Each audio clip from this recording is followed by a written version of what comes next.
all this stuff with her because, you know, how the other ladies, oh, she looks just like you. She's so cute. Right. She likes hearing There's all always that stuff, one right? sibling that want to do everything with mama. Yes. I'd be glued to her. But this one time, that's why I said she knew something. She felt something. She had this. Because she never made me get out the car and stay home. Never. And so this guy driving under the influence struck her on the driver's side, knocked her out the other side, and the whole bench seat. You know, these some steel cars back then. Right. So he had to be flying. And knocked the whole seat out on her and then broke her neck. And so she was dead on the side of her. Yeah. And so one of my brothers that's 2 years older than me, he ran down to the scene, I remember. And it's like I could hear him scream. I felt it in my, I still didn't know what was going on though. I didn't know, you know. I was an actual 7-year-old, not like nowadays when they're grown at 7. Child, they 22 at 7, huh? Exactly. Right? And so I'm just playing in the yard, and so all the people coming over, I don't know what's going on. I think it's a party or whatever. Nobody sat me down and told me, hey, your mom's been killed. Right. I didn't know until the day of the funeral when they said all of the kids on the front row. I saw that online, and I saw that you also got emotional. My question is, did you go and get counseling? Did you ever go and get counseling? Never.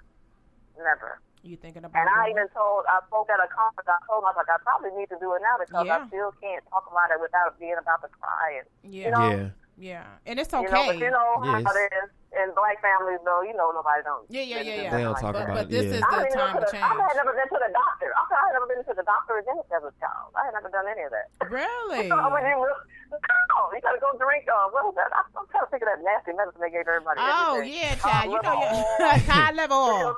That was the doctor. Put some Vaseline on it, whatever it is. That was the doctor. Didn't go to the dentist until I went to the airport.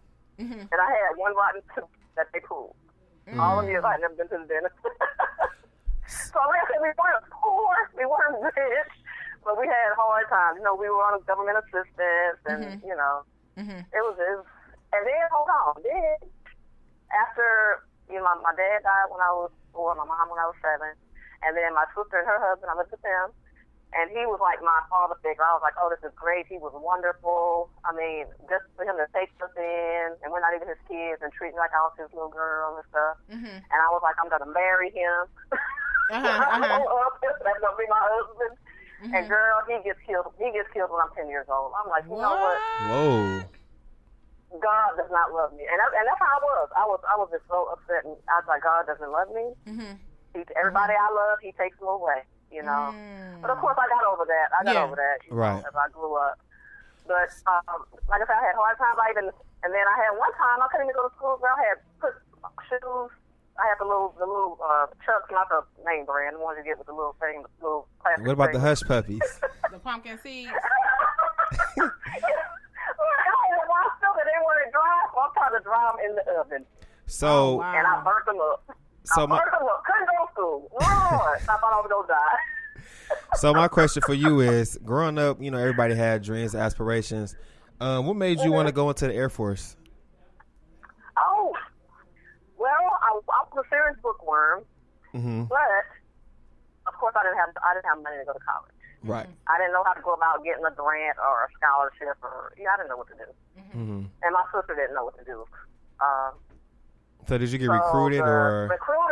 The recruiter came to the high school as they do in small towns, and he did the speech in the auditorium and told us about coming on to join the Air Force to pay for your college. You'll get to travel the world. I was like, oh, he got them printed out good. I raised my hand. Where do I sign up? Right.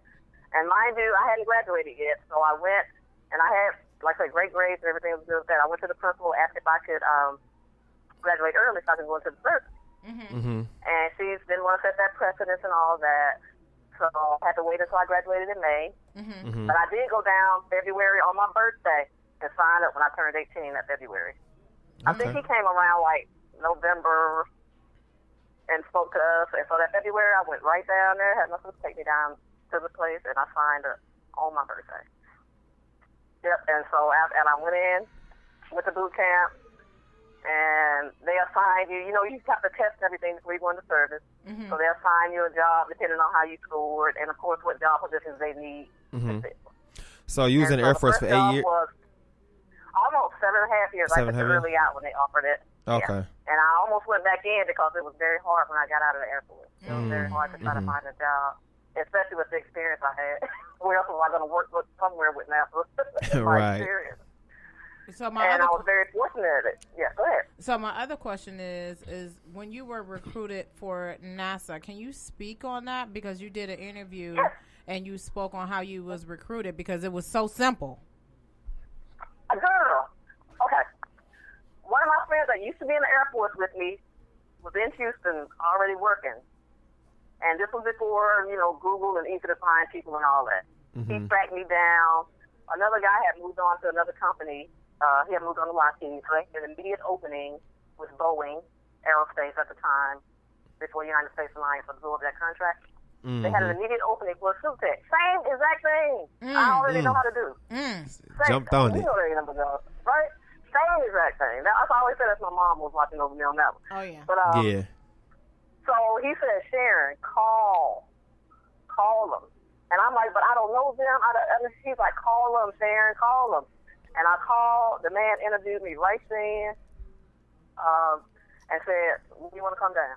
I'm like, girl, I was like, what? Because I was struggling. I was cleaning the office building at night, and nobody would hire you full time for these little piece of jobs. I worked at Office Depot.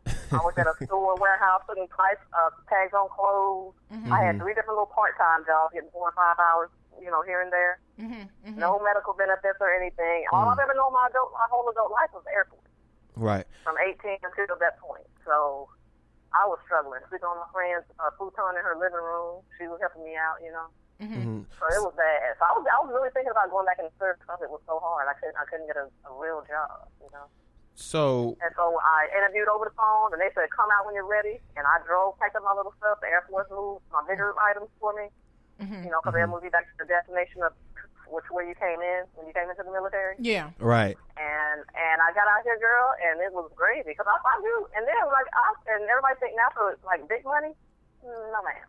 I started off at $10 an hour. That's what I was going to ask you. Yeah, because how was being a woman of color and working for NASA? How was your experience with that? It was awesome, and I was so fortunate to not have any problems. You have the occasional butt head. Right. That's just like that with everybody, not just black women. They just butt heads. But overall, it was great because I really feel like I got treated so fair because they judged me on my merit and how hard I worked. And they saw that I knew what I was doing. I hit the floor running. When I got there, only thing different was I had to look at how their procedures were laid out. Because in the Air Force, you did everything by memory. You didn't follow. You didn't read it and do it. So I got dumber when I got there, to be honest. Because I had to read everything word for word. They had quality inspectors that would look at the stuff after you, which I thought was dumb at the time because I'm like, they don't know what I'm doing. Right. Like I'm the one working on it. I could do something wrong, Right. But that's how it was. Now you want to check and recheck. Okay, Whereas so I got Force, you are everything. Right. When you do it and you sign it off, you're the professional. They're like it's all for you. Something going on with you. Okay, so my other question is, with you being at NASA and you're in there, and how long was it before you met Mae Jemison? And for those who do not know, can you tell them who Mae Jemison is? Oh, yeah, Dr. Marcy Jemison. She's from Alabama, too. I think one of y'all said somebody's from Alabama. Yes, my family is from Alabama, Selma, Alabama. Yeah, she's from Alabama. She was born, but she grew up in Chicago. Okay. But anyway, Dr. Marcy Jemison is the first black woman to travel into space. Yep. Shout out to Dr. Macy Jemison. Made history, September 12th, 1992. Well, now that's what I'm talking about. We got to give a round of applause up for that one. Hold on. For sure. We got to give a round of applause up for that one. Hold on. But the first black woman suit tech suited her up. Hey, that, okay. And doing the most while you doing it. Doing the most while you doing it. Shout out to Dr. Marcy Jemison and Miss Sharon McDougle. Yes, honey. I had to make sure our sisters were taken care of. That's I right. didn't want to be no questions, I didn't get no ideas, even though I'm sure everybody would have been professional. I just wanted to make sure she had the best, which was me. So that's wonderful. I was there to take care of her. Well, we're honored to be interviewing you. Oh, thank you so much. Most definitely. Yeah.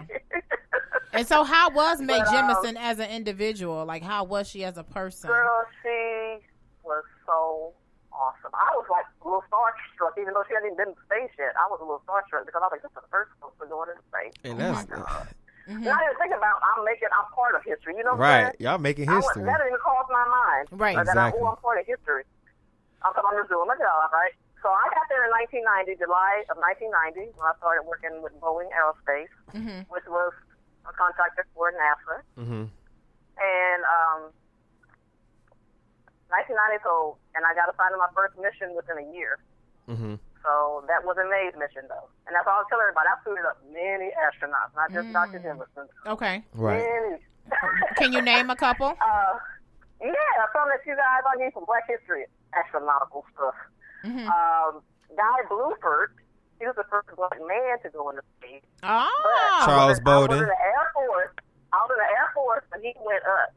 But I got to suit him up when he came back. They were taking pictures to build a statue for him in his home state. So when he came back, I had the honor of suiting him up for those photos. So I was so excited. I was the first Black man to go into space, right? Yeah, so I didn't suit him up for his actual flight because I was, like I said, I was still in the Air Force. Okay. Dr. Bernard Harris, the first Black man to perform a spacewalk. Okay. Yes. That's what I'm talking about. Commander Fred Gregory, the first Black commander of the space shuttle. Oh. Okay. Come And on, I know y'all know Commander Charlie Bolden. He was the NASA administrator for a while. So my question is, now you was around all these men, child. So you ain't never be like, you know what? Whew, child, here she go doing the most. Ignore her. Here she go doing the most. You said what again? And saw them in their underwear all the time. Girl, but so they ain't never try to holler at you though? They ain't never try to holler? I'm going to tell you, one of them actually told me the truth. He's like, all the guys are saying blah, blah, blah, because, you're an attractive young Black woman, and I'm Black. You are. Wondering if anything happened. I'll thank you. And I'm saying, well, I'm a little girl. I'm right. a woman now. Right. Oh, yeah, you was cute. You are. You was very beautiful. I was looking at pictures that's on website. Oh, yeah, honey. You had that hair flowing, the glasses, honey. You was thin. Face was on fleek. You already know what it was. So, wait a minute. So tell me what he said. Tell me what he said. But he told me, it's a brother from space. He's like, they think we doing something just because you Black woman and I'm a Black guy. We both look good. And I'm an astronaut and you just didn't check. And, they actually had groupies. They had groupies. They wait for them like little puppies. They had groupies. That's so sad. I'm like, you know what, y'all. So you never talked to now one of them though, like. No, girl, did you not see? Y'all to go to my Facebook and my husband. Well, okay. So you was married during that time when you went to NASA. 1992. I got married and I got there in '90. I was married in 1992. One of my homeboys. Oh, okay. So okay. All right. I went back home and got me a husband. I know that's what. Let me go find me a country bumpkin child because they be calling me. So my question. So my question for you is, have you ever been to space? Me? Huh? No. I have played astronaut. I've been in both of the suits. But no, I haven't been in space. No. I mean, you never know. You could be a suit tech. I think I would be scared, though. Yeah. Yeah, I think I would be scared. I mean, I've been inside the space shuttle, but not actually taking off. No. So what are your plans now? Now that you've done that, you're out here making a name for yourself. I'm seeing you on these magazines. I'm seeing your covers. Your social media is popping. What are the plans all now? Those flowers right now. Yes. Right now, look, I was off. I actually thought I was going to be retired, but my husband said he's used to a certain lifestyle. Okay.